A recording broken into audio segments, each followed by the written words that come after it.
Hello friends, स्वस्थ रहो मस्त रहो। आज के इस वीडियो में मैं आप सभी को बताऊंगी कि मलेरिया आखिर कैसे फैलता है, इसके पीछे क्या कारण होते हैं, आपको क्या सिम्टम्स दिखाई देते हैं, आप इससे बचाव के लिए किस तरह की सावधानियां रख सकते हैं, आपको मलेरिया हो जाने पर किस तरह की चीज़ें खानी चाहिए और मलेरिया होने पर आपको क्या नहीं खाना चाहिए। मलेरिया एक बहुत ही संक्रामित रोग है जो कि साल भर में 51.5 लाख लोगों को इन्फेक्ट करता है और इसकी वजह से 10 से 30 लाख लोग ऐसे होते हैं जिनकी मलेरिया के कारण डेथ हो जाती है। यह आंकड़ा काफ़ी ज़्यादा है और पूरी दुनिया में मलेरिया से बहुत ज़्यादा लोग प्रभावित रहते हैं। मलेरिया मच्छर से फैलने वाला एक रोग है जो प्रोटोजोआ परजीवी यानी कि पैरासाइट्स के द्वारा फैलता है। अब ये जो परजीवी होते हैं यह क्या होते हैं?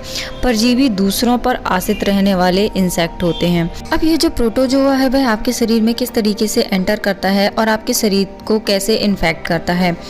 प्रोटोजोआ पैरासाइट मादा एनोफ्लीज मच्छर के काटने से आपके शरीर में एंटर करता है, यानी कि जो मादा वुमेन एनोफ्लीज होती है उसके काटने से आपको मलेरिया होता है। जो नर होता है, नर एनोफ्लीज मच्छर, उसके काटने से आपको मलेरिया नहीं होता है। अब यह आपके शरीर में प्रवेश करता है। जो प्रोटोजोआ होता है जो एनोफ्लीज मच्छर में पाया जाता है यह आपके शरीर में एंटर करता है, आपकी रेड ब्लड सेल्स में दोगुनी तेज़ी से बढ़ता है। रेड ब्लड सेल्स यानी कि लाल रक्त कोशिकाओं में यह प्रभाव डालता है जिसकी वजह से आपको एनीमिया के सिम्टम्स भी दिखाई देते हैं। यह जो प्रोटोजोआ होता है यह आपके लीवर को भी प्रभावित करता है। आपके लीवर में यह 1 से 2 साल तक रह सकता है। जब यह इसमें पूरी तरह से बनकर तैयार हो जाता है यानी कि यह परिपक्व हो जाता है, इसके बाद यह दोबारा से आपके शरीर की जो रेड ब्लड सेल्स हैं उनको इन्फेक्ट करता है और आपको दोबारा से मलेरिया होता है। तो कई लोग ऐसे होते हैं जिन्हें कि बार बार मलेरिया होता है।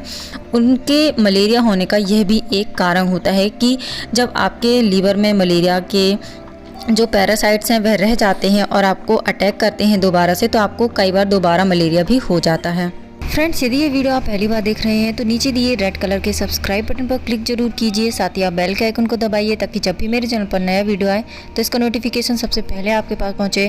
और साथ ही आप मुझे प्लीज़ कमेंट करके बताइए कि आपको और किस टॉपिक पर वीडियो चाहिए ताकि मैं आपकी ज़रूरत के हिसाब से आपके लिए वीडियो बना सकूँ। अब जो मादा मच्छर होती है यह आपको क्यों काटती है? तो मादा मच्छर को अंडे पैदा करने के लिए प्रोटीन की ज़रूरत होती है, इसीलिए यह आपका खून चूसती है। यदि इन्हें खून नहीं मिलता है तो ये अंडे नहीं बना पाते हैं। मादा मच्छर एक बार खून चूसने के बाद लगभग 2 दिन तक आराम करते हैं और एक बार में यह कम से कम 300 अंडे देती है और अपने जीवन काल में यह 500 अंडे देती है। अब जो अंडे से निकले हुए बच्चे होते हैं वह लगभग 10 दिन तक पानी में रहते हैं और इसके बाद ही ये उगलना शुरू करते हैं और दूसरों को काटते हैं। जिनका ब्लड ग्रुप ओ होता है उनको मच्छर ज़्यादा काटते हैं। यदि आपने तुरंत केला खाया हुआ है तो आप लोगों की तरफ मच्छर ज़्यादा आकर्षित हो सकते हैं।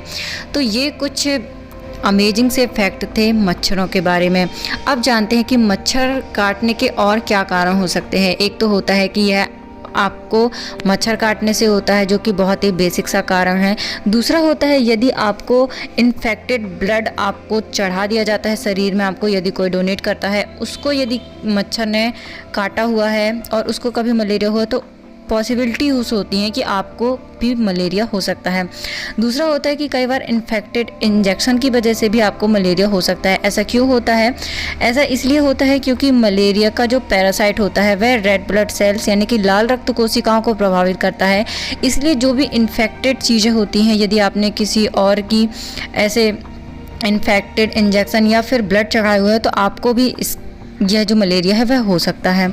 मलेरिया हो जाने पर आपको किस तरह के सिम्टम्स दिखाई देते हैं, कैसे आप आसानी से पहचान सकते हैं कि आपको मच्छर ने काटा है और आपको मलेरिया हो गया है।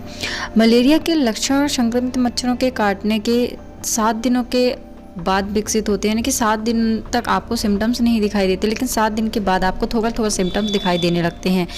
इसमें आपको किस तरह के सिम्टम्स दिखाई देते हैं जिन्हें हम शुरुआती लक्षण भी बोल सकते हैं। तो शरीर का जो टेम्परेचर है वह काफ़ी तेज़ हो जाना, यानी कि आपको तेज़ तापमान का बुखार होना, सिर में दर्द होना, पसीना आना, ठंड लगना और उल्टी होना। इस तरह के जो लक्षण होते हैं, सिम्टम्स होते हैं, वे काफ़ी हल्के होते हैं। कभी कभी आप इन्हें नहीं पहचान सकते कि ये मलेरिया के ही सिम्टम्स होते हैं। कुछ प्रकार का मलेरिया होता है जिसमें 48 घंटे का साइकिल होता है। इन साइकिल्स के दौरान आपको काफ़ी कपकपी आएगी और तेज़ ठंड लगती है। फिर इसके बाद आपको पसीना आता है और शरीर में थकान महसूस होती है, आपकी मांसपेशियों में दर्द होता है। इस तरह के सिम्टम्स यदि आपको रेगुलर दिख रहे हैं तो ये मलेरिया के सिम्टम्स होते हैं। इसके अलावा कुछ और लक्षण होते हैं जिन्हें आप और आसानी से क्लियर कर सकते हैं।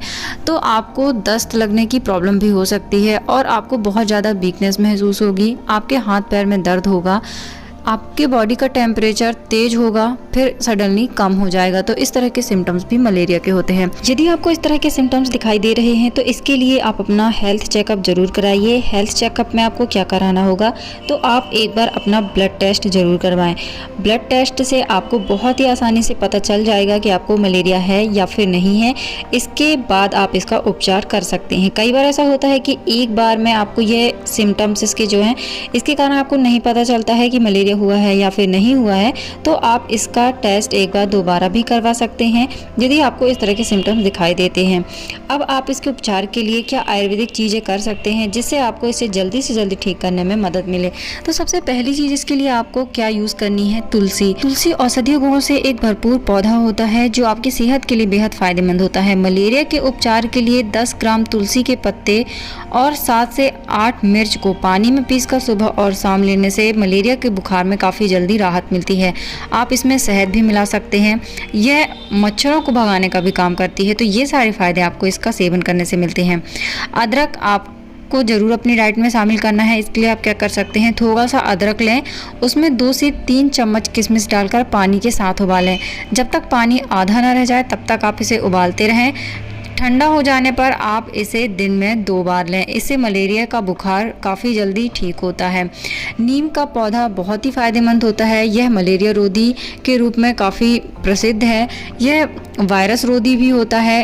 इसके पानी को छानकर पीने से आपको मलेरिया में काफ़ी लाभ होता है। इसके अलावा नीम के तेल में सरसों या नारियल का तेल मिलाकर शरीर पर मालिश करने से भी मच्छर के कारण उत्पन्न मलेरिया का बुखार काफ़ी जल्दी उतर जाता है। मलेरिया में गिलोय का सेवन करना भी आपके लिए फ़ायदेमंद होता है। गिलोय एक ऐसी आयुर्वेदिक बेल है जो मलेरिया में काफ़ी फ़ायदेमंद होती है। गिलोय की काढ़ी या रस में शहद मिलाकर 40 से 70 मिलीलीटर की मात्रा में नियमित सेवन करने से मलेरिया में बहुत ही अच्छा लाभ पहुँचता है।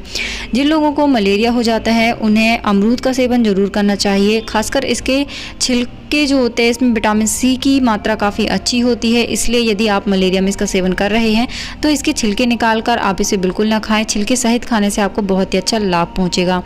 दाल चावल की खिचड़ी खाना फ़ायदेमंद होगा। ये सुपाच्य होती है, पचने में आसान होती है। दाल चावल की खिचड़ी के साथ आप दलिया, साबूदाना का भी सेवन कर सकते हैं। ये पौष्टिक भी होते हैं और डाइजेस्टिव में भी आपको बहुत ही मदद करते हैं।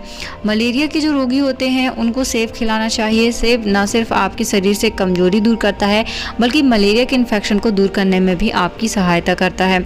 यदि आप चाय पीते हैं तो आप उसमें तुलसी के पत्ते डालकर इसका सेवन कर सकते हैं।